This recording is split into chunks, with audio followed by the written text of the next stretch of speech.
হয় আপনার নাতি হয়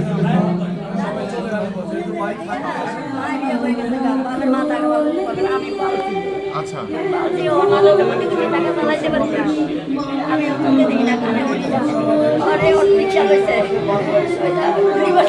জি অসুবিধা নাই আমি ওই যে জানতাম না শুনছি গতকালকে তো আমি আজকে হসপিটালে যাব এবং ওর ওইখানে চিকিৎসা যা যা করা লাগে আমি সব করবো ঠিক আছে আপনি এটা টেনশন করেন না আমি সব করে দিব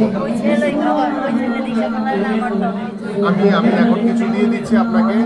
যাতে অসুস্থ না হওয়া পর্যন্ত আপনি যাতে চলতে পারেন কোনো যাতে কষ্ট না হয় ঠিক আছে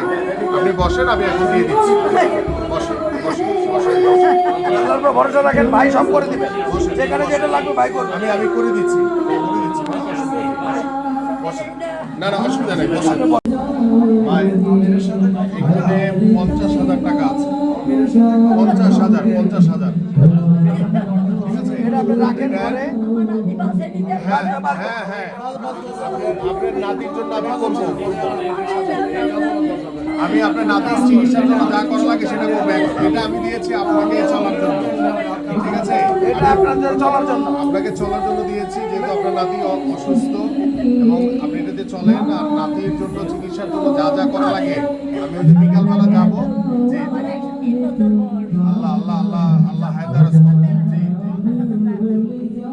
সমস্যা নাই এটাও করে দিব আপনাকে ইয়ে হন আপনি নাতি সুস্থ আসুন ওনার যে অপারেশনের জন্য তুমি নিয়ে এসো এটা করাই দিব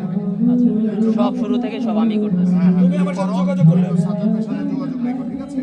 আর ওনার অপারেশনের জন্য যেটা করা লাগে আমি এটা করে দিব এখানে হ্যাঁ চোখের অপারেশনও করে দিব আমি এখানে 50,000 টাকা আছে এটা এখানে 50,000 টাকা আছে ফ্যামিলির জন্য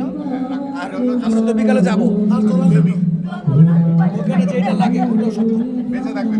ইনশাআল্লাহ বেঁচে থাকবে